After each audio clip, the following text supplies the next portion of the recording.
गुरुर्ब्रह्मा गुरुर्विष्णुः गुरुर्देवो महेश्वरः गुरुः साक्षात् परं ब्रह्म तस्मै श्री सद्गुरवे नमः।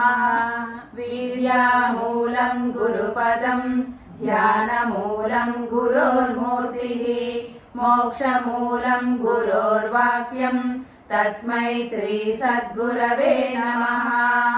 अज्ञानतिमिरान्धस्य ज्ञानाञ्जनशलाकया चक्षुर्मुन्मीलितं येन तस्मै श्री सद्गुरवे नमः।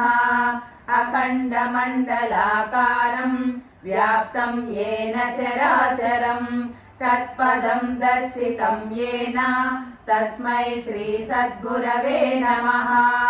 शुक्लाम्बरधरं विष्णुं शशिवर्णं चतुर्भुजं प्रसन्नवदनं ध्यायेत् सर्वविघ्नोपशान्तये। देवी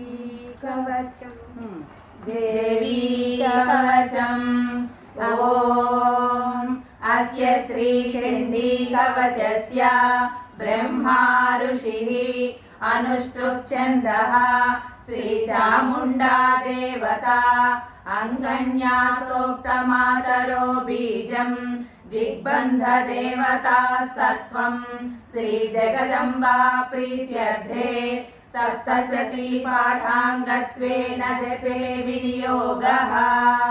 ॐ नमः चण्डिकायै। ॐ ऐं मार्कण्डेय उवाच ॐ यद्गुह्यं परमं लोके सर्वरक्षाकरं नृणां यन्न कस्यचिदाख्यातं तन्मे ब्रूहि पितामह। ॐ ब्रह्मोवाच अस्ति गुह्यतमं विप्र सर्वभूतोपकारकं देव्यास्तु कवचं पुण्यं तच्छृणुष्व महामुने। प्रथमं शैलपुत्रीति द्वितीयं ब्रह्मचारिणी तृतीयं चन्द्रघण्टेति कूष्माण्डेति चतुर्थकं पञ्चमं स्कन्दमातेति षष्ठं कात्यायनीति च सप्तमं कालरात्रिश्च महागौरीति चाष्टमं नवमं सिद्धिदात्री च नवदुर्गा प्रकीर्तिताः। उक्तान्येतानि नामानि ब्रह्मणैव महात्मना अग्निना दह्यमानस्तु शत्रुमध्ये गतोरणे विषमे दुर्गमे चैव भयार्ताः शरणं गताः न तेषां जायते किञ्चित् अशुभं रणसङ्कटे नापदं तस्य पश्यामि शोकदुःखभयं नहि यैस्तु भक्त्या स्मृता नूनं तेषां सिद्धिः प्रजायते।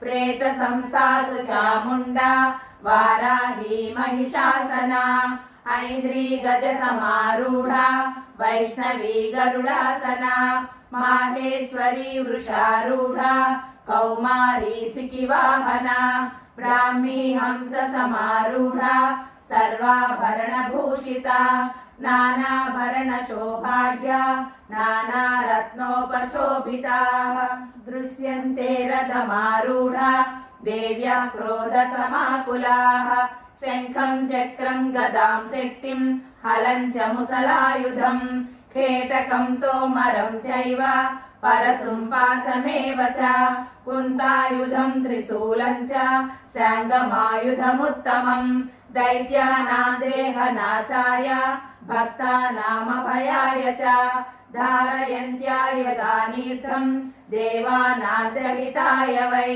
महाबले महोत्साहे महाभयविनाशिनी त्राहि मां देवि दुष्प्रेक्ष्ये शत्रूणां भयवर्धिनी प्राच्यां रक्षतु मामैन्द्री आग्नेयामग्निदेवता दक्षिणेवतु वाराही नैऋत्यां खड्गधारिणी प्रतीच्यां वारुणी रक्षेत् वायव्यां मृगवाहिनी उदीच्यां रक्ष कौमारी ईशान्यां शूलधारिणी ऊर्ध्वं ब्रह्माणि मे रक्षेत् अधस्ताद्वैष्णवी तथा एवं दशदिशो रक्षेत् चामुण्डा शववाहना जया मे अग्रतस्तातु विजयास्तातु पृष्ठतः अजिता वामपार्श्वे तु दक्षिणे च पराजिता शिखा मे ज्योतिनी रक्षेत् उमा मूर्ध्नि व्यवस्थिता मालाधरी ललाटे च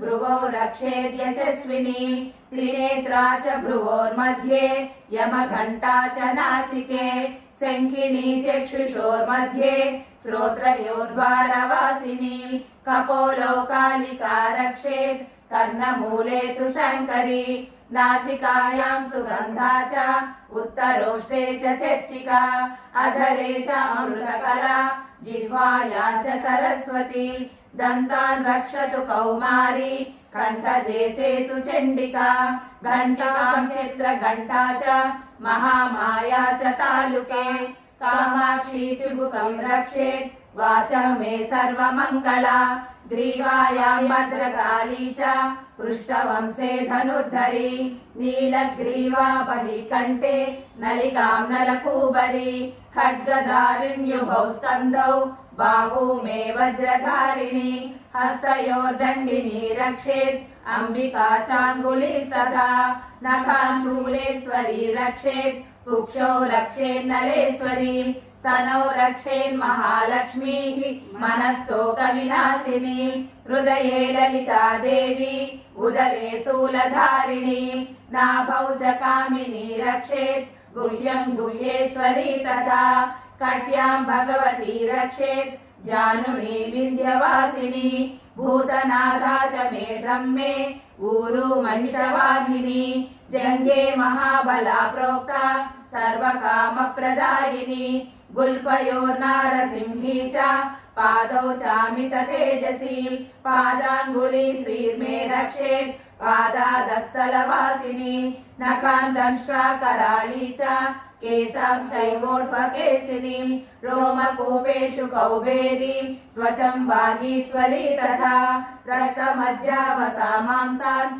यस्ति मेदांसि पार्वती अन्ध्राणि कालरात्रिश्च पित्तं च मुकुटेश्वरी पद्मावती पद्मकोशे कपे चूडामणिस्तथा ज्वालामुखी नखज्वाला अभेद्या सर्वसन्धिषु शुक्रं ब्रह्माणि मे रक्षेत् छायां क्षेत्रेश्वरी तथा अहङ्कारं मनोबुद्धिं रक्ष मे धर्मचारिणी प्राणापानो तथा व्यानं समानो दानमेव च यशकीर्तिं च लक्ष्मीं च सदा रक्षतु वैष्णवी गोत्रमिन्द्राणि मे रक्षेत् वसून् मे रक्ष चण्डिके पुत्रान् रक्षेन्महालक्ष्मीः भार्यां रक्षतु भैरवी मार्गं क्षेमकरी रक्षेत् विजया सर्वसंस्थिता रक्षहीनं तु यस्थानं वर्जितं कवचेन तु तत्सर्वं रक्ष मे देवी जयन्ती पापनाशिनी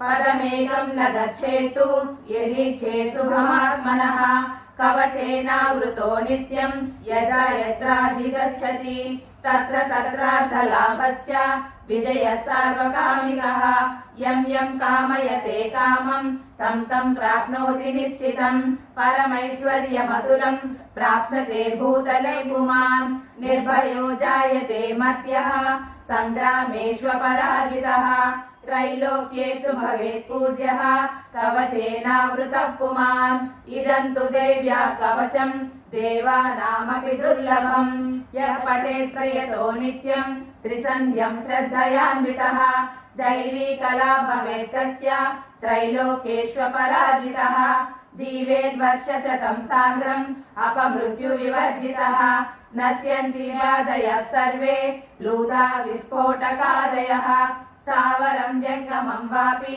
कृत्रिमं चापि यद्विषम् आभिचाराणि सर्वाणि मन्त्रयन्त्राणि भूतले भूचरा केचराश्चैव जलजाश्चोपदेशिकाः सहजा कुलजा मालाः शाकिनी डाकिनी तथा अन्तरिक्षचरा घोरा डाकिन्यस्य महाबलाः ग्रहभूतपिशाचाश्च यक्षगन्धर्वराक्षसाः ब्रह्म राक्षस वेतालाः कूष्माण्डा भैरवादयः नश्यन्ति दर्शनात् कवचे हृदि संस्थिते मानोन्नतिर्भवेद्राज्ञः तेजो वृद्धिकरं परं यशसा वर्धते सोऽपि कीर्तिमण्डितभूतले जपे सप्तशतीं चण्डीं कृत्वा तु कवचं पुरा यावद्भूमण्डलं धत्ते सशैलवनकाननं तावत् तिष्ठति मेदिन्यां सन्तति पुत्रपौत्रिकी देहान्ते परमं स्थानं यशुरैरपि दुर्लभं प्राप्नोति पुरुषो नित्यं महामाया प्रसादतः इति वाराहपुराणे हरिहर ब्रह्म विरचितं देव्या कवचं सम्पूर्णम्।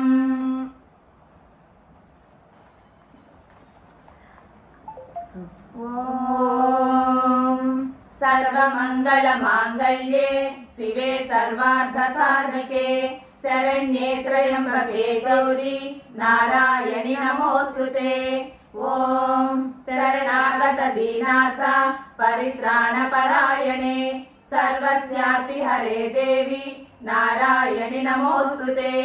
ॐ सर्वस्वरूपे सर्वेशे सर्वशक्ति समन्विते भयभ्यस्त्राहिनो देवी दुर्गे देवी नमोऽस्तुते।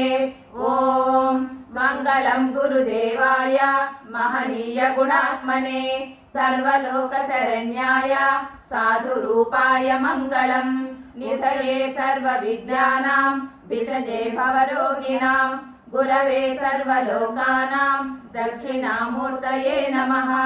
यदक्षरपदभ्रष्टं मात्राहीनं तु यद्भवेत् तत्सर्वं क्षम्यतां देवी नारायणि नमोऽस्तुते। विसर्गबिन्दुमात्राणि पदपादाक्षराणि च न्यूनानि चातिरिक्तानि क्षमस्व परमेश्वरी। अपराधसहस्राणि क्रियन्ते हर्निशं मया दासोऽयमिति मां मत्वा क्षमस्व परमेश्वरी। अन्यथा शरणं नास्ति त्वमेव शरणं मम तस्मात् कारुण्यभावेन रक्ष रक्ष परमेश्वरी। श्री महाकाली महालक्ष्मी महासरस्वत्यात्मिका श्री जगदम्बा दिव्य श्री चरणार्पणमस्तु। स्वस्ति प्रजाभ्यः परिपालयन्तां न्यायेन मार्गेण महीं महिषा। वो ब्राह्मणेभ्यः शुभमस्तु नित्यं लोकाः समस्ताः सुखिनो भवन्तु। ॐ शान्ति शान्ति शान्तिः। सर्वं श्रीकृष्णार्पणमस्तु। परमेश्वर